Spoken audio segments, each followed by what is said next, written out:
Mchezo wa kihistoria umekuwa wa aina yake katika nusu fainali ya ligi ya mabingwa barani Ulaya, yaani UEFA Champions League, ukikutanisha miamba miwili yenye mashambulizi hatari zaidi msimu huu. Ushindi wa mabao 5-4 kwa PSG dhidi ya Bayern Munich ni kielelezo cha soka la kiwango cha juu, huku kukiwa na mabadiliko ya mara kwa mara ya matokeo na ufundi wa hali ya juu.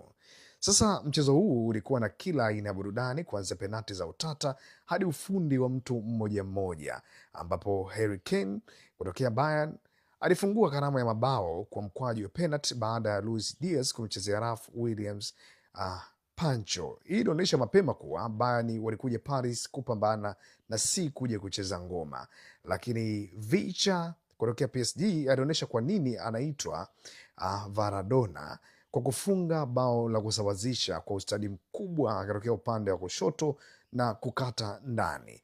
Lakini Joao Neves kutokea PSG aliweka PSG mbele kwa bao la kichwa, akionyesha uwezo wake wa kuingia kwenye boksi kwa wakati sahihi na kufanya mashambulizi sahihi.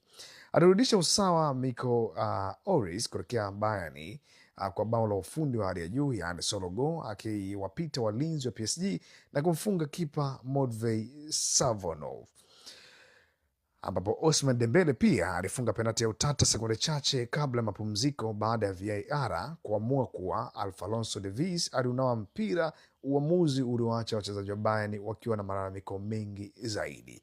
Licha ya PSG kuongoza kwa bao moja, matokeo ya 5-4 yanaacha mlango wazi kwa timu zote mbili, ambapo Bayern Munich watakuwa wenyeji wa mchezo wa marudiano huko Allianz Arena, kwa jinsi wanavyopunguza pengo la mabao kutokea 3-1 hadi 5-4.